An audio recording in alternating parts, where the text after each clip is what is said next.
Hello and welcome back to 365 Days with mxmtoon. I'm Maia, a singer, songwriter, video maker, Oakland native, and a moviegoer. I'm also a big fan of history.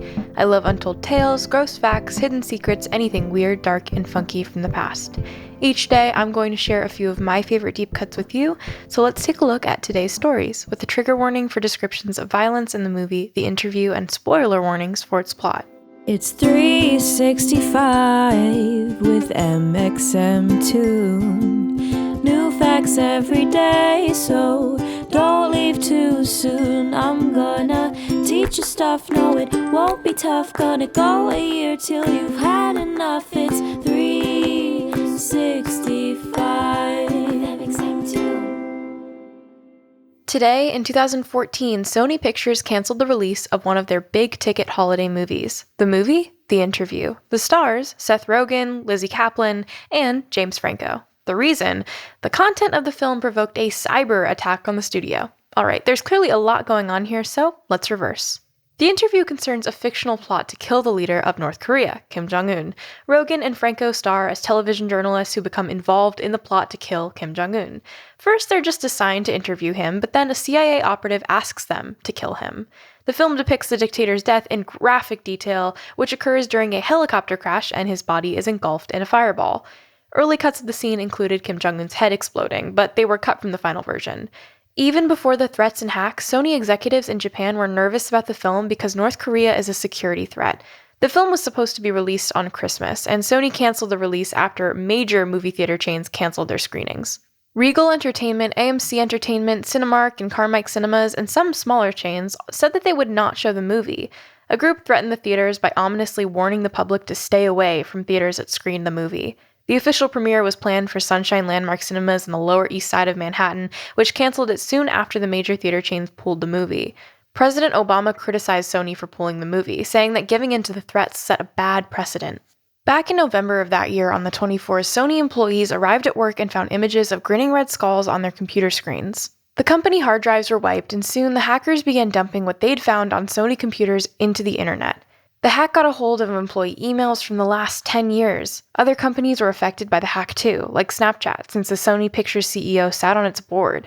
North Korea was suspected of the hack even before it was confirmed, because the malware had been created on a Korean-language computer, and the attack bore similarities to earlier hacks by a North Korean group on South Korean banks. Sony's network remained incapacitated for days, and employees even had to work on whiteboards to complete tasks. The group who released the threat went by the Guardians of Peace, and they put their messages online earlier in the week of December 17th. It warned moviegoers to stay away from screenings of the film, with veiled threats of possible terrorism, invoking 9/11 in an ominous manner. Remember the 11th of September 2001. We recommend you keep yourself distant from places at that time. Earlier in the summer, North Korea stated that the movie was an act of war that we will never tolerate. The Guardians of Peace also claimed responsibility for the Sony hack. The hack had eventually released thousands of confidential documents like executive pay structure, profit margins, cuts of unreleased films, emails, and social security numbers of employees. The leaked emails contained casting speculation, release schedules, corporate finances, plans for new electronic devices, and of course, banal everyday emails. Some of the leaked emails contained embarrassing information about Sony employees, which some journalists wrote about in gossip columns and websites. It is unknown whether the group Guardians of Peace, which also goes by GOP, made their name as a reference to the common nickname for the Republican Party, GOP for Grand Old Party. As a result, former Sony Pictures employees launched a class action lawsuit about the outlining of their data. The Department of Homeland Security investigated after the threats and eventually concluded that terrorist actions were likely to take place. The decision to pull the film cost Sony around $50 million. Actors and creatives took to Twitter to express their chagrin that freedom of expression was hurt by the threat. Ben Stiller said, "Really hard to believe. This is the response to a threat to freedom of expression here in America. Hashtag the interview." And Steve Carell said, "Sad day for creative expression. Hashtag fear eats the soul."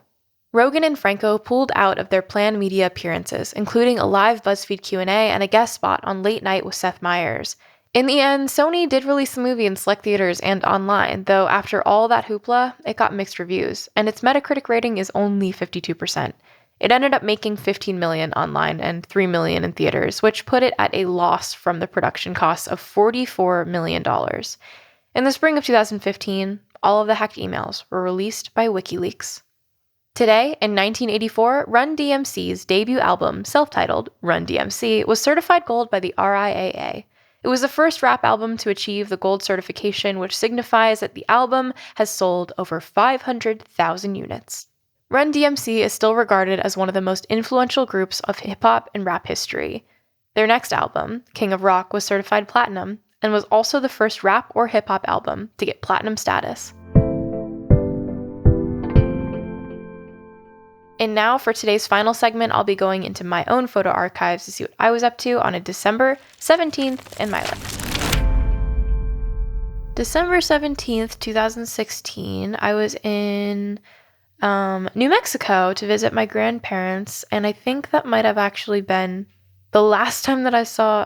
Oh no, I've seen snow a couple times in person since then, but I grew up in California, so I don't really see snow very often. I think that I probably could count the number of times I've been around snow on my two hands.